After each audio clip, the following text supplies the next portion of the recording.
Jon Marcantoni from Tattered Cover. Welcome to the Rocky Mountain Writer Podcast. Thank you for having me on. And why don't you do us the favor and pronounce your last name the way it's supposed to be pronounced? My name is Jon Marcantoni. I'm the local author coordinator at Tattered Cover. That's awesome. And how long have you been with Tattered Cover? Well, so I actually worked for a bit as a bookseller starting in July of this year, and I kind of happened upon this job very randomly. As I'll share with you, my background, like I'm very well qualified for this job. And in fact, when I was hired at Stanley, actually at our children's bookstore in Aurora, the manager, when they were interviewing me, was like, you are definitely overqualified for this, but if you're looking for a part-time gig, like this is a really good one. And I moved up here to Denver at the end of June. I was trying to start over for some personal reasons up here. I had been living in Colorado Springs for 7 years, and so anyway, I got this job as a bookseller, and a week later we had an employee appreciation dinner, and I got in a conversation with one of the store managers, actually our downtown store manager, about community outreach and about working with authors, and it was kind of critiquing some of the publishing world, and he really liked my ideas, and so he introduced me to the man who is now my boss, Alan, who is our community director. And I talked to him about some of my ideas, and it turned out that they had this position at an opening. So he asked me to apply, and I started on August 16th. Oh, that's fantastic. Wow. Terrific. And obviously for those who know Tattered Cover and have, it's an institution in Denver and well known around the country. But anybody who follows the bookstore knows there's been a lot of changes in the last year and a half in terms of ownership, management, ideas, new directions, et cetera. So you're fairly new to the organization, right? Just a few months at this point? Yeah, exactly. So, and it won. And in fact, I actually didn't even know about anything with the store. Like I knew of the store because it has a very vaunted reputation, but I was completely in the dark. And I can get into reasons for that later. But yeah, I didn't really know what I was getting into. And then, but I've really enjoyed working here and working with our authors, and it's turned out to be much better than I ever expected. I just definitely was unaware when I first started. The breadth of the store and how enormous it is in the community. Yeah. Do you consider yourself a book person or a reader and a writer, or either one? Oh yeah. So I mean, I've been a voracious reader since the time I was a little kid. My father, my father didn't understand, I think, when to appropriately introduce children to certain things. So, he took me to see the movie Seven like 3 times in the theaters. I was 11 years old. He was a huge Stephen King fan. So I read my first Stephen King book when I was 8, definitely way younger than you should. It was The Shining, which is very much a book you should not read when you're 8. But no, I was always a voracious reader. I also was very much involved in theater from the time I was 6. And I actually grew up thinking I was going to be either an actor or a director. And I'm a real cinephile, so I always thought I would go into movies eventually. And when I was a teenager, me and my friends who were involved in like community and regional theater, this was in the Southeast, we decided to kind of start up our own little group and write our own scripts. And that's what really got me, because I mean, I wrote like stories before then, but I was just always focused on being an actor, and it was that experience that made me be like, oh, I'm actually really good at this. I'm actually really good at writing, and I enjoy it. But no, I ended up, I got my first short story published when I was 22 in an anthology called The Shortcut. And I then, when I graduated college in 2009, because of the Great Recession, my original career path, which was to go back to Puerto Rico, where I'm from, and work for the Culture Institute there. That job went away. A bunch of the other like publishing jobs that I had been lining up in case that didn't work out also went away. And I ended up getting a day job as a bilingual tech support person for a company called Sealed Air. And I did that during the day. And then at night, I was doing freelance editing. And I've been doing freelance. That was something I started doing when I was in college. And eventually got an editing job with a publishing house called Savant Book, which is based out of Hawaii, and it's a small press, and they're still around. And started off as just kind of a general editor, just working with authors, and it was from that I was able to get my first book published actually with them. My first two books, one was a collaboration with another author, but then I was asked by the editor-in-chief of Savant, decided to leave, and he asked me to come on as editor-in-chief at his new company called I Know. And so I worked for them for 3 years. And during this time, I was also in the military. I had a lot of things going on. I have a very strange life. But I was in the military at the time, and was editing books and acting as editor-in-chief and organizing events. And I ended up representing a lot of New York authors. And when my second book, which was called Feast of San Sebastian. When that came out, I ended up getting notice by this author named Nelson Dennis, he had a bestseller called War Against All Puerto Ricans, which was a historical book, and it kind of created a craze on the East Coast, particularly amongst Puerto Rican communities. And I worked for a magazine called Latino Rebels at the time. And so I interviewed him. I guess he liked me enough that he just went and bought the book and did a review for it. And when he did that review, it ended up giving me a much bigger profile, and I got covered in like Washington Post and Huffington Post. And, nice. And it was just getting a lot of attention. So I started doing events in New York. And so yeah, then I had my book Kings of Seventh Avenue came out, and that made a lot of movement. And I took the relative success of Kings of Seventh Avenue and decided to leave I Know and start up La Casita Grande Press. And I had that from 2016 to 2019. And probably the highlight of my time with them was getting books launched in London and Melbourne, Australia, and also presenting my first Spanish book, Tristiana, in Cuba. I was at the International Book Festival in Havana, which was a wild experience. And then I started having some personal problems. I spent the last 2 years going through a divorce that was really nasty and contentious.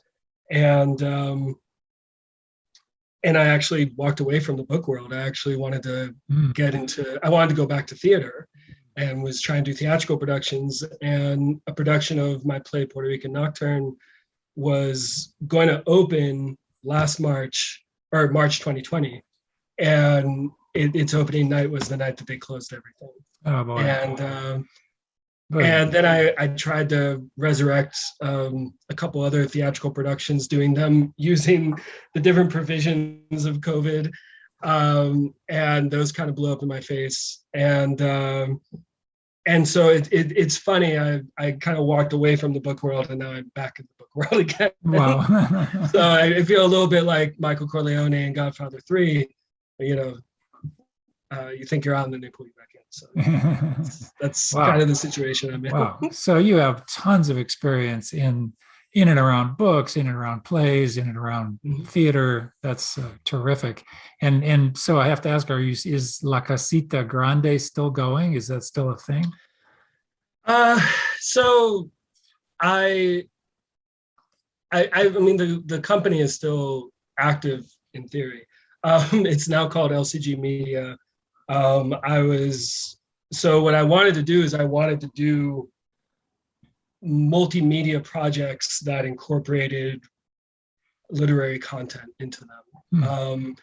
My whole idea behind La Casita Grande was, there were two ideas behind it. One was to represent Latino books that went beyond the immigration and identity narrative that we're pigeonholed into.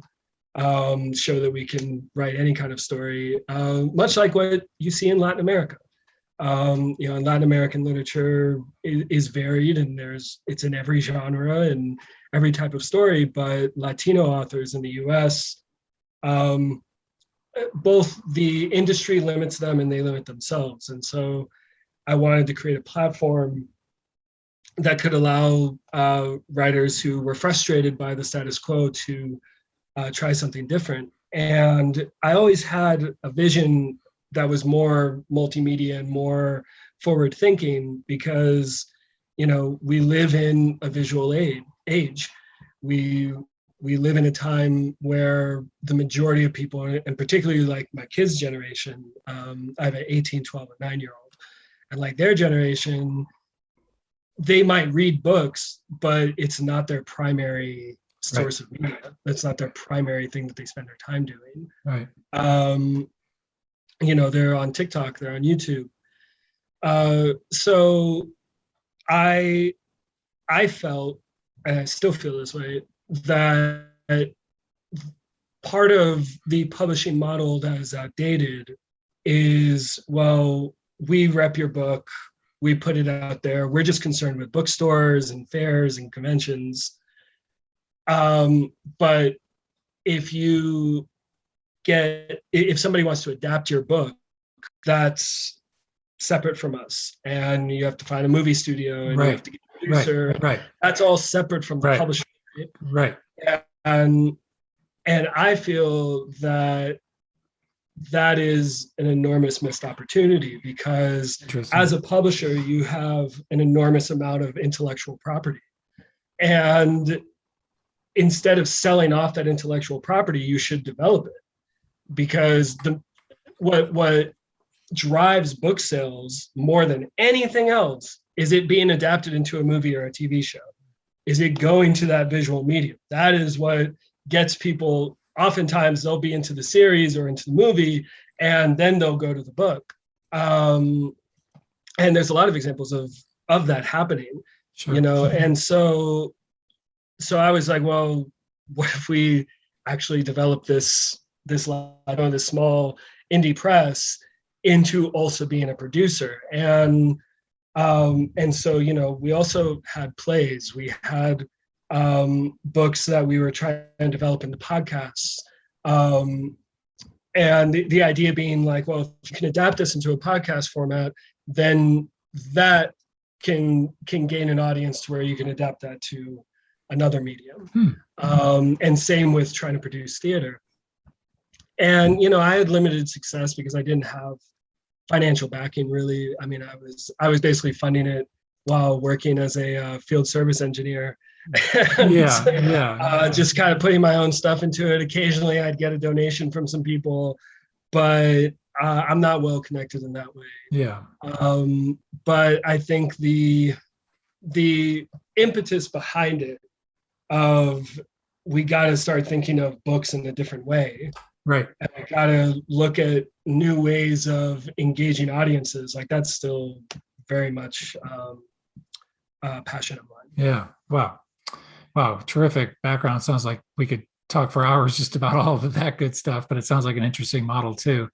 I think, we want to just connect real quickly. One of the reasons we wanted to chat with you is because number one, Tattered Cover is running the bookstore at the Colorado Gold Conference a week from Friday night. And we also want to talk about just how local authors, independent authors can now engage with Tattered Cover, because those rules have kind of changed over the years. There used to be a time where, there was just a whole different process to get in and have an event or have your books even on the shelf at Tattered Cover.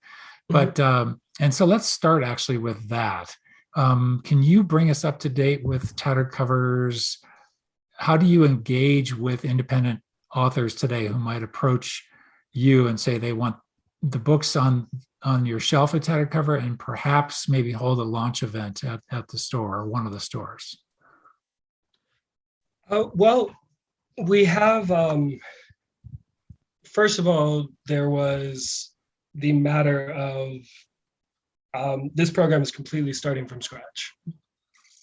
And there's a number of reasons for that.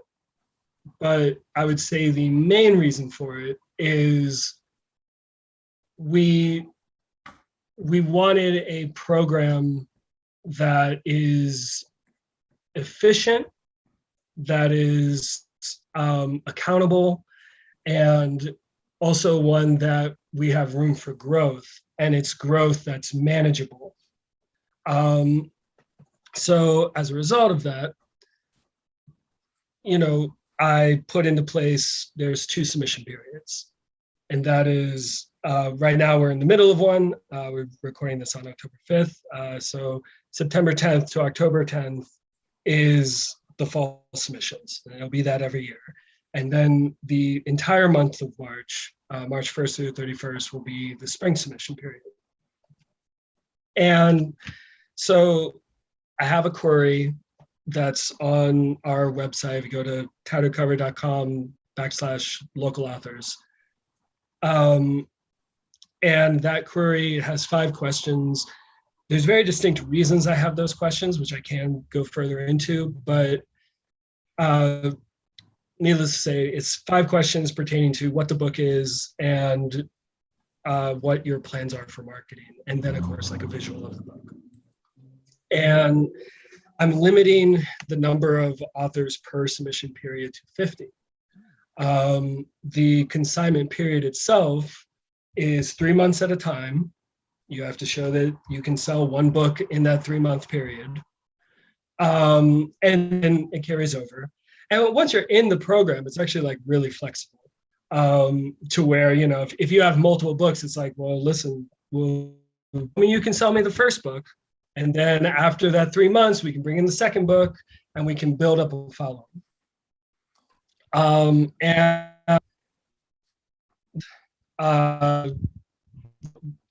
Then with also this 3-month period, it's going to be 25 books from January to March, and then 25 books from April to June.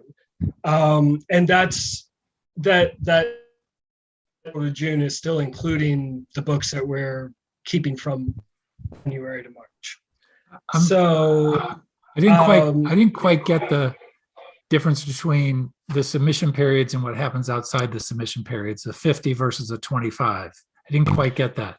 Oh, I apologize. So it's 50 books from that submission period. Those books are released 25 at a time. So 25 in January to March, and then 25 in April to June. And then the submission period in March covers the latter half of the year.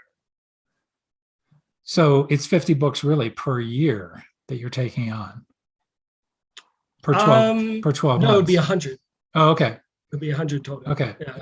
Okay. All right. So another thing that these rules allow for is being more intentional in the kinds of authors we bring.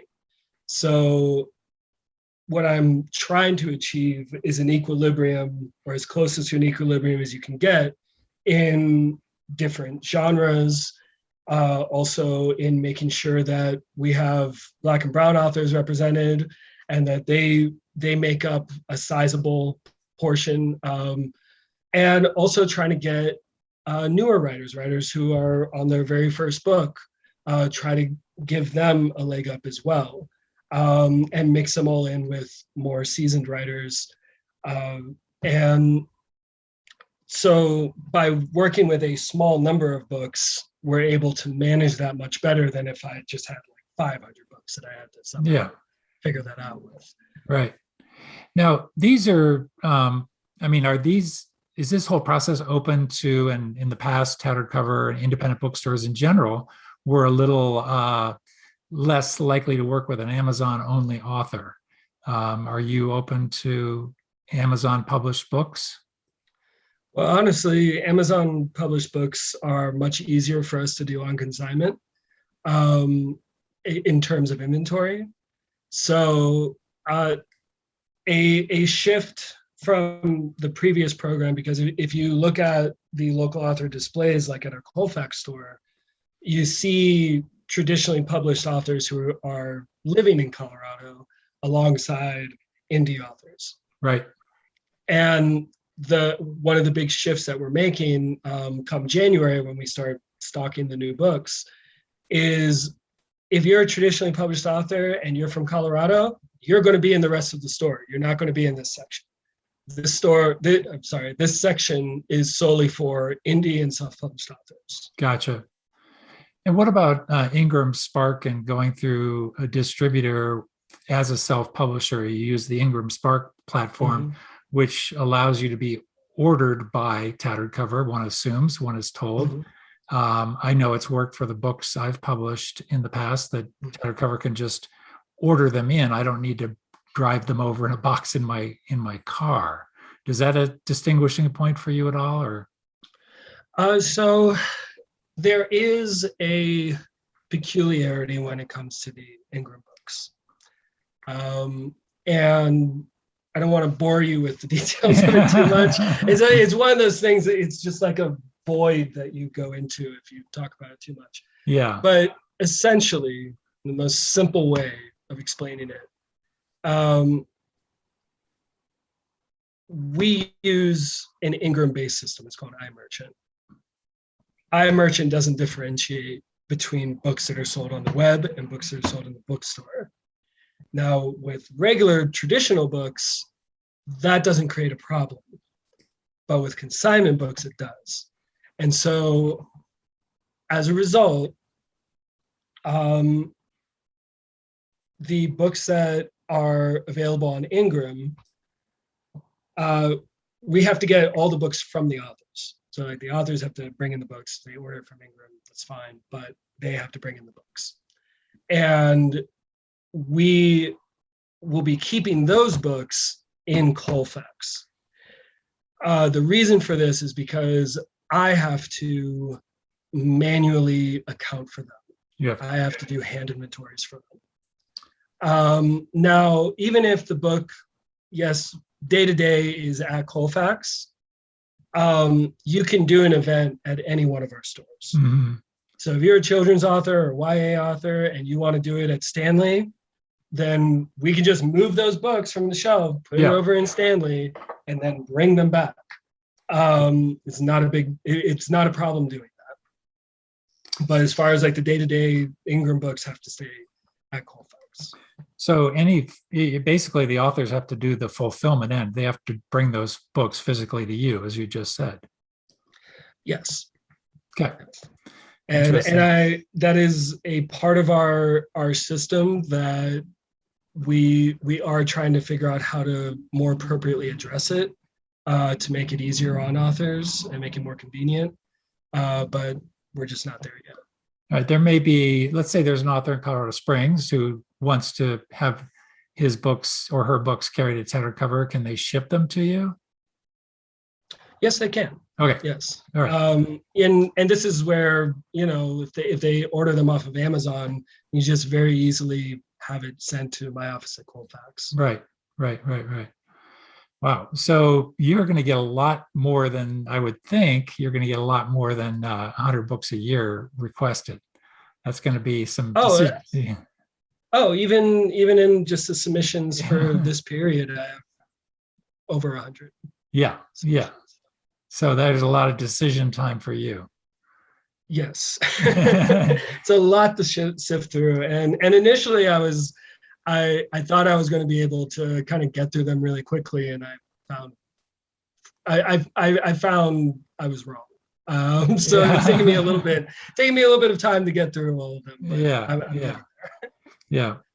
But you, in terms of you welcome any author. It there. just sounds like that's the bottom line. And in terms of, do you coordinate in terms of the event side of things too? If somebody wants to plan 6 months out and do their launch event, is that also go through you as well? Yes, I am the liaison for those events. Our actual events director, a gentleman by the name of Adam, he does the final scheduling for them, but I'm the contact for the authors, and I work with Adam to make sure we can fit in with all the other events that we have going on. And you have events at Colfax Store, at Uh, Stanley. yeah, Stanley, also our Aspen Grove store, and our McGregor store, which is right across from Coors Field. So, and later on this fall, we're supposed to have Westminster opening up as well. So that'll be another Wow. show. Wow. Fantastic. And I heard about a pop-up store somewhere. I'm sure you're not doing events there, but that was a pretty cool idea too. Yeah, that's in Park Meadows, and that's just Yeah. for the holidays. So Yeah. no events, but it's a really cool store. Yeah. Wow. And how, just quickly on that, what's being carried in the pop-up store? Is it popular or is it just the hot titles? Uh, for this year, is predominantly traditionally published books of all different genres, but I think most of the stock are things like the travel books and the kids books and holiday related books. But yeah, unfortunately, because of when I started and getting the program off the ground, I'm not able to get our local authors into there for this year. But if the store is a success and we do it again next year, then I'll make sure that we have a presence as well. Yeah. So was it your decision to work with the Colorado Gold Conference for Rocky Mountain fiction writers? Well, I'm in a group called the Community Team, and my colleague Emily Klein, who I mentioned earlier, she runs our events, or she runs our conferences, and so when she brought up the Gold Conference, I did ask to be a part of it so that I could get to know y'all. And I've already seen in my submissions a very large chunk come from RMFW. So, I feel like my presence is definitely called for, and that was also the reason why I reached out to you to be on this show. Yeah, which we really, really appreciate. This is a fantastic opportunity to get information out to our audience and our community. So we thank you very much for that. The bookstore, do you have a rough idea? In years past, there's been just dozens and dozens of authors with their books at the store. You don't have an exact count. It's still a week or 9 or 10 days away, right? Yeah, we don't have a exact number. Yeah.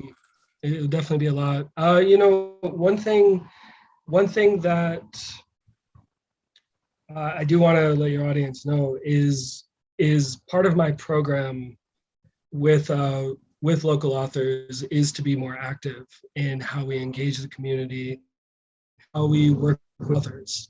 One thing that I'll be doing since is every month I'll be reaching out to my consignment authors to go over what their sales are or are not, and talk about, hey, what are some things that we can do as a bookstore. Tattered cover many things to its authors. the events that we do, to, if you're a children's book author, we have story time, which we've already started doing. We actually started a Spanish story time, and I have a local author by the name of Lydia Gill. She'll be doing the Spanish story time for this month. And I'm also reaching out to a few other authors about being regulars at the English language story time as well. And so we want to incorporate authors in that way. We want to incorporate them with book launch events that, have more than one author at them, where you have, kind of an opening author and then the main event author. And also with like traditionally published authors, when they come in, have local authors introduce them and kind of be the host as a way of bringing more awareness to them. And there's a horde of whole other ideas that we're looking at to increase engagement with the community. Probably that we're doing, last month we did it as a month event. This month we're doing it as a Halloween event, which is our writer's salon. This is a themed event where books are displayed, they're there, but that's the main reason for it. And the main reason for it is the author doing a presentation based on our theme. So our Halloween one, which will be next Friday, is going to be authors doing ghost stories and scary poems and things like that, either their own originals or classics. And that's a great way for people to get to know writers, because of course the biggest challenge to being an indie author is people don't know you the way that they know someone from Penguin Random House. And so we got to create a base of support and awareness in the community of who you are and what you do, and make that personal connection. So I'm really excited about that opportunity to be more proactive in our city. That's fantastic. Really like that a lot. But just as we kind of wrap up here, what are some of your tips for new authors, particularly somebody who's never approached a bookstore and just maybe published their first book? What are you looking for in terms of how they're prepared? And are there just any suggestions you might have so that they're as ready as they can be to suggest that that Tattered Cover carry their book? Well, those are kind of two different questions. But to answer the first part of that question of like advice to writers who are just getting started, this is actually advice I would also give to indie authors who have even been around for a while, just because it's a practice that I don't see many people doing, but they absolutely should, which is don't lean on other writers to open a door for you. The editors and publishers of the world, they are actually your friend. I know that it is very often depicted in the literary world of editors being antagonist authors, but in fact, editors are your biggest champions. And so if you're trying to move forward with your writing career, or if you're just trying to get it started, I actually had a meeting with a really great gentleman by the name of Vincent Coombs. And he's an aspiring children's book author. And he just hit me up wanting to talk about the publishing world, get advice. He wasn't trying to sell me on anything. He just wanted to pick my brain. He's like, hey, I don't really know anything about this industry. I'd really like to just talk to you. And so I sat down with him. I had a wonderful conversation with him.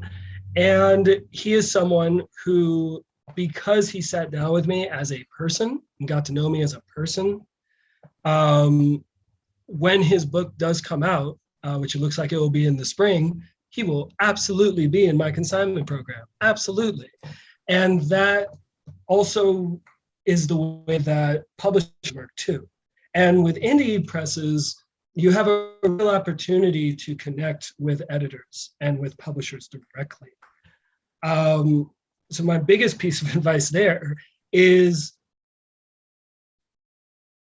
when you approach an editor or publisher, don't approach them like a vulture of just like, look at my book, look at my book. Like, we, you know, the thing I said about the query that we have for the consignment program, there's a reason for queries. The reason is we editors look at those and we learn a lot about your personality by how you respond to those questions. And the thing is, if I know you personally, you don't need a query. Whether in my role as an editor or my role in this, if I personally, and I know, hey, this is somebody I want to work with, you're on. Like when you're ready, I will help you out. So when you approach publishers, instead of just trying to pitch them something, go to them and ask, hey, I have a book, I'm looking for a home for it. What about your company would make it right for my book? You sell me on you. And when you do that, you know, the right editors and publishers out there, they'll really respect it. Yeah. Okay, you are serious about your work. You're not just desperate and trying to get attention. Like, you want to find the right place for it. Well, I'm more than happy to inform you on that. And also a publisher and editor to say, hey, you know, much like Vincent did last week, hey, I would like to know more about the industry. I'd like to know how to better navigate it, how to position my book in a better way, how to position myself in a better way. Would you be willing to take some time to answer some of my questions? And when you come to people in that way, it gets their guards down. And it also opens up the possibility of a human connection as opposed to just a business connection. So that's my biggest advice to authors. When it comes to the tattered cover, what for is quality. I'm looking for, you know, a book, and that cover looks amateurish. If it looks like you just threw it together last minute, or it's really gaudy. I'm not very gaudy covers. They're very outdated. But if you have a good, strong image for your cover and it's well put together, it's formatted properly, you know, I do a quality check when there's a writer that I want to work with at Tattered Cover. I have them come down to the store, I meet them, get to talk to them, and I look at their book and I look at the interior, and it's like, all right, is the setting of the lines, is it kind of weird, or does it look good? Are there weird spaces? Are there typos? As long as you have that quality control for yourself in being like, hey, I want to make sure this is the best quality book I can possibly make, Right. then I'll respond to it. Yep. You know, but that's what I'm looking for, because I want that local author display to be just as impressive and eye-catching as the rest of the bookstore. It's not a B-side of the rest of the bookstore. Well, perfect. That's great. Yeah, there's one thing about independent publishing is you get to set your own standards, and you can shoot as high as you possibly can for editing, formatting, design, everything. It can look absolutely as good as anything coming out of the best publishers out there. So well said. Jon, thank you so much. This has been a great rundown. I'm going to put you on the spot because we always wrap up with, or like to wrap up. You can duck this question if you want to, but we always like to pay it forward. And that is to recommend one book or something you read recently that really comes to mind, or maybe just one author you want to mention that more people should check out. We just kind of like to do one little pay it forward moment at the end here. So now's your chance if something comes to mind. You know, I really want to recommend an author who he's consignment program. He was part of our writer's salon in September. His name is Arturo Jimenez. He has a book called Dreamer's Nightmare. It is about U.S. immigration policy in regard to the treatment of immigrant children. He himself is an immigrant lawyer. And really fascinating guy. His book is very eye-opening because it looks over the last 20 years, basically since 9/11, and the changes that have occurred and what they mean, and also what the cost of these policies are. He's a really engaging speaker. I definitely recommend looking him up, Google him, and check out his website. He's also somebody who has a lot of interest in growing as a writer. He wants to, he already has a couple books that are planned that are on completely different topics. And he's someone who is a truly passionate artist. So definitely support him, check out his book. It is on Amazon right now. I'm trying to get some more copies for the bookstore because he sold out at his event last month. So yeah, he's definitely someone to keep an eye on. Fantastic. Exactly the kind of thing we're looking for. So thank you for that. Jon, we'll see you at Colorado Gold very soon, a week from Friday. And in the meantime, thank you so much. Yeah, thank you so much for having me. It was a pleasure.